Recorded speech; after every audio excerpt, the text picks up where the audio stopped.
Hello friends, जैसा कि हमने पिछले वीडियोस में क्वेश्चन नंबर 7 तक के प्रश्नों को सॉल्व कर लिया है, तो 8वां प्रश्न देखते हैं। यदि 3 कॉट ए बराबर 4, तो जांच कीजिए कि 1 माइनस टेन स्क्वायर ए अपान में 1 प्लस टेन स्क्वायर ए इक्वल है कॉस स्क्वायर ए माइनस साइन स्क्वायर ए है या नहीं। हमें दिखाना है कि ये दोनों आपस में बराबर हैं अथवा नहीं। तो इसको सॉल्व करने के हमारे पास दो तरीके हैं। देखिएगा, ये तीन जो है कॉट ए के साथ गुणे में है, तो इस तीन को हम इक्वल टू के इधर भेजेंगे तो ये 4 के भाग में चला जाएगा, तो कॉट ए बराबर 4 बटे में ये 3 हो जाएगा। तो कॉट ए की वैल्यू मिलेगी 4/3, जो कि होता है हमारे पास आधार बटे लंब। ठीक ना। हम तीन त्रिकोणमितीय अनुपात ज्ञात करना चाहते हैं, टेन कॉस साइन। स्क्वायर से मत परेशान होइएगा, टेन ए की वैल्यू निकालेंगे, उसकी घात 2 लगा देंगे, सॉल्व हो जाएगा। इसी तरीके से कॉस और साइन के साथ भी करेंगे।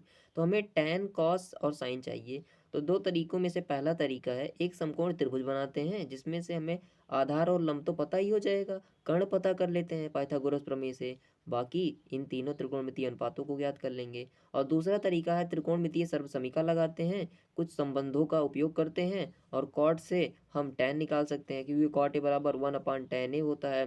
फिर टेन और में लगाएंगे फार्मूला, और कॉस और साइन के लिए भी फार्मूलाज लगा करके सॉल्व करेंगे। तो इससे आसान होगा कि एक सिंपल सा हम लोग त्रिभुज बनाते हैं, वो समकोण त्रिभुज होगा, उससे हम कर्ण निकालेंगे। कर्ण निकालने के बाद ten A cos A sign ए की वैल्यू निकालेंगे। उसके बाद इस वाले पूरे LHS में रख देंगे। 1 माइनस में टेन स्क्वायर है और 1 प्लस में टेन स्क्वायर ए है। इधर LHS को पूरा अलग से हल करेंगे, इधर RHS को पूरा अलग से हल करेंगे। बाद में हम चेक कर लेंगे क्या दोनों पक्ष बराबर हैं। अगर दोनों पक्ष बराबर हैं तो हम कहेंगे उत्तर में कि हाँ, ये सही समीकरण दिया गया है, अथवा बराबर नहीं होंगे तो कहेंगे नहीं, दिया गया समीकरण असत्य है। तो चलिए सॉल्व करते हैं।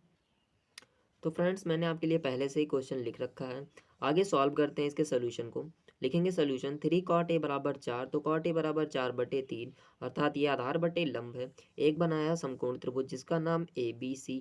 कॉट ए था इसलिए एंगल ए को यहाँ पर रखा, इसके सामने वाली जो साइड होती है उसको लंब कहते हैं, और इसके ये नीचे वाली जो बेस होता है इसको आधार कहते हैं, और इधर जो 90 डिग्री होता है इसके सामने वाले को कर्ण कहते हैं। ये वैल्यू में पता नहीं थी, ये दोनों वैल्यूज पता हैं। आइए लगाते हैं पाइथागोरस प्रमेय। पाइथागोरस प्रमेय क्या कहती है, कर्ण का स्क्वायर बराबर लंब का स्क्वायर धन आधार का स्क्वायर। आगे जब हम इसको फर्दर सॉल्व करते हैं तो देखिएगा हमें मिलता है AC का स्क्वायर इज इक्वल टू लंब का स्क्वायर धन आधार का स्क्वायर। इसमें सारी वैल्यूज पुट की, 9 धन 16 25 हो गया, अंडर रूट 25 की वैल्यू 5 हो गई। तो यहाँ पर देखिए, अब हमने निकाला tan A को। tan A बराबर होता है लंब बटे आधार, sin A बराबर होता है लंब बटे कर्ण, cos A बराबर होता है आधार बटे कर्ण। तो ये लंब बटे आधार, लंब तो हमारा 3 हो जाएगा, आधार कितना है, आधार 4 है, तो ये वैल्यू हो गई। इसी तरीके से साइन और कॉस की वैल्यूज भी हमने लिख दी। अब आइए हम LHS को सॉल्व करते हैं। तो देखिएगा, हमारे पास गिवन था ये और इक्वल टू इतना है, तो LHS में हम लिखेंगे 1 माइनस टेन स्क्वायर ए, ये स्क्वायर है, और 1 प्लस टेन स्क्वायर ए, ये माइनस में है ये प्लस में है, ध्यान दीजिएगा।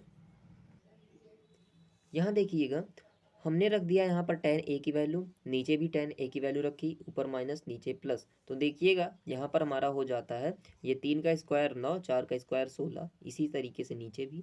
इसको LCM लेकर हमने सॉल्व किया तो 16 माइनस 9/16, 16 धन 9/16, ये 16 ऊपर जाएगा, ये 16 नीचे आएगा, तो हम इसको कैंसिल आउट भी कर सकते हैं जैसा कि हमने अगले स्टेप में किया है। तो 16 से 16 को काट दिया, 7/25 आया, तो 7/25।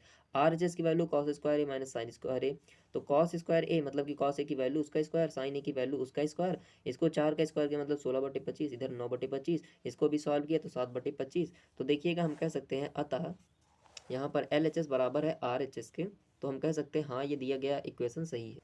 वीडियो पसंद आई हो तो चैनल को लाइक और सब्सक्राइब कीजिएगा। थैंक्स।